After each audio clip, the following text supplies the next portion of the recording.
তেলের বাজার এই রোজা মাসে বাজার স্থিতিশীল।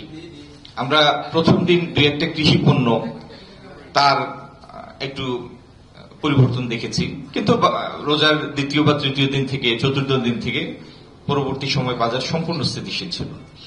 এবং এই স্থিতিশীলতার দৃষ্টান্ত আপনি গত 15-20 বছর 30 বছরে এরকম স্থিতিশীল বাজারের দৃষ্টান্ত আপনি খুব বেশি রোজা মাসে পাবেন না। এটার জন্য আপনাদেরও ধন্যবাদের একটা বড় অংশ আপনাদেরও প্রাপ্য, যারা খুচরা ব্যবসায়ী তাদেরও প্রাপ্য, আমাদের ভোক্তা যারা ক্রেতা যারা তাদেরও প্রাপ্য।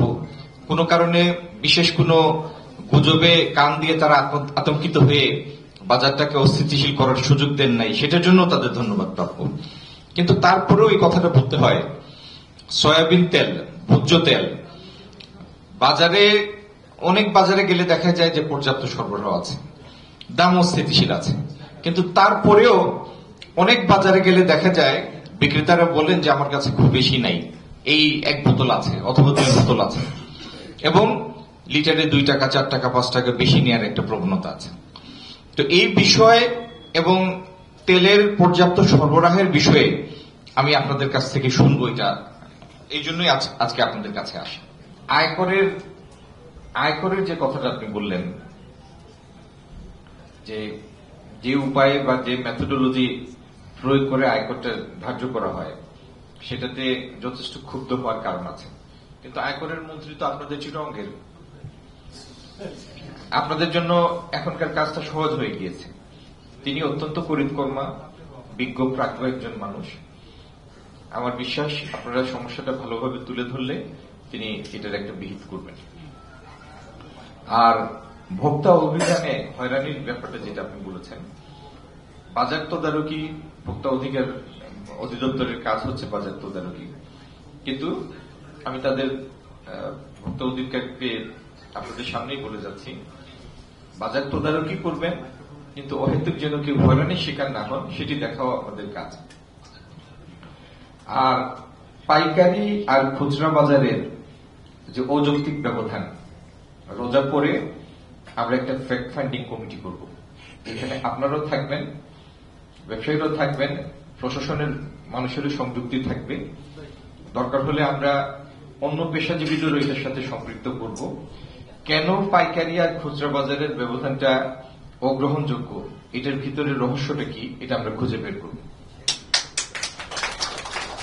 আর আমার এই ভাই যেটা বলছিলেন যে ডলারের দাম বেড়ে যাওয়া ইত্যাদি ইত্যাদি, আমদানি নির্ভর বাংলাদেশ, এখনো যে পরিমাণ রপ্তানি হয় তার থেকে 12, 14, 15 বিলিয়ন বেশি আমদানি হয়।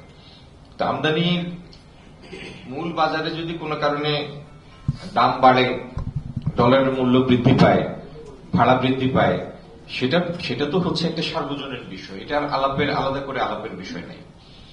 আমাদের নিয়ন্ত্রণের ভিতরের কোনো কারণে যেন মূল্য বৃদ্ধি না পায় সেটি হচ্ছে আলোচনার বিষয়। এখন ব্রাজিল থেকে আপনি চিনি আনেন, ব্রাজিলে যদি চিনির দাম বেড়ে যায় আর জাহাজ করে আসে, জাহাজের ভাড়া যদি সার্বজনীনভাবে বেড়ে যায়, এটি আলাদা করে আলাপের বিষয় না। এটি অতিক্রম করার সাধ্য তো কারণ নেই, কারণ যেহেতু পণ্যটা আমদানি করা হয়।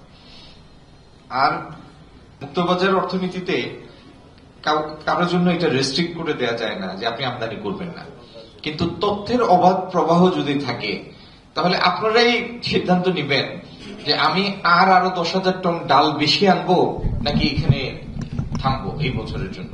এটা বাজারকে সিদ্ধান্ত নিতে হবে। বাজারকে নিয়ন্ত্রণ করা সরকারের কাজ না, বাজার যেন পারফেক্টলি চলতে পারে, বাধাহীনভাবে স্মুথলি চলতে পারে, এটা নিশ্চিত করা হচ্ছে সরকারের কাজ।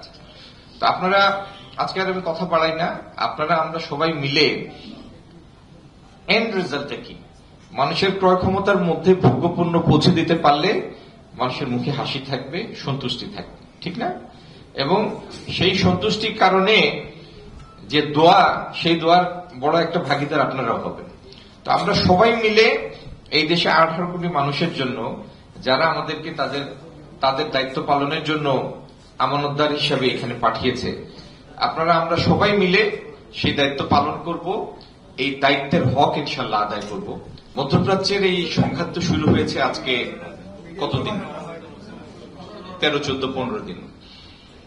আমরা বাজারে যে সরবরাহটা এই মুহূর্তে আছে সেটি তার আগেই এসেছে, যুদ্ধ শুরুর পরে আসেনি। আর এই বাজার স্থিতিশীল যে ছিল সেটি আমাদের কারো বলতে হবে না, সেটি আপনাদের পেপার, পত্রিকা, ইলেকট্রনিক মিডিয়া, আপনাদের মাধ্যমেই আমাদের কাছে এসেছে, সারা দেশের মানুষ জেনেছে। এবং বাজারের প্রকৃত অবস্থাটা তুলে ধরার জন্য আপনাদের ধন্যবাদ। আর আমার আরেক ভাই এখানে যে প্রশ্ন করেছিলেন যে ভোজ্য তেল এবং জ্বালানি তেলের কি অবস্থা, আজকের দিনে আমি আজকের অবস্থাটাই বলছি।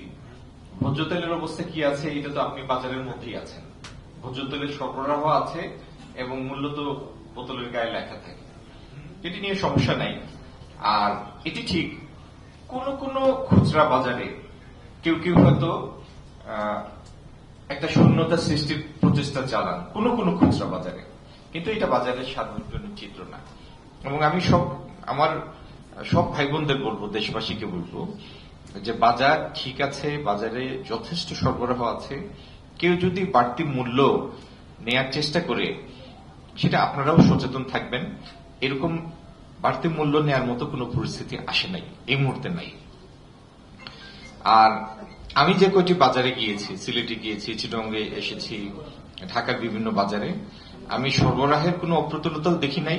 আর মূল্যের তো তারতম্য হওয়ার কোনো কারণ নাই, কারণ মূল্য তো লেখা বোতলের গায়ে লেখা। জ্বালানি তেলের বিষয়ে যে কথাটা আপনার এসেছে যে আগামী দিন কি হবে, আমাদের সরবরাহ প্রচুর আছে। সরকারের কাছে মূল্যের কম বেশি করার কিছু মেকানিজম থাকে, সেটা ভোজ্য তেলই বলেন, জ্বালানি তেলই বলেন। কারণ যে দামে আমদানি হয় তার উপরে সরকার এটার উপর কিছু শুল্ক আরোপ করে, কর নেই, ঠিক না? তো ইচ্ছা করলে যদি দেখা যায় যে মূল্যের চাপ আছে, ঊর্ধ্বমুখী চাপ আছে, সেই চাপটাকে ভোক্তার জন্য সহনীয় করার মতো কিছু মেকানিজম সরকারের হাতে থাকে। এই জন্য আমি বলবো অহেতুক কেউ দয়া করে আতঙ্কিত হবেন না। যদি পৃথিবীতে কোথাও সংঘাত লাগে, সরবরাহের উপর চাপ বাড়ে, মূল্যের ঊর্ধ্বগতির চাপ থাকে, বাংলাদেশের মানুষের, আপামর মানুষের, ভোক্তার স্বার্থে, ক্রয় ক্ষমতার মধ্যে এই পণ্যগুলি রাখার স্বার্থে যে ব্যবস্থা নেওয়া দরকার আপনাদের নিযুক্ত সরকার সেই ব্যবস্থা নিবে। ধন্যবাদ সবাইকে। আসসালামু আলাইকুম।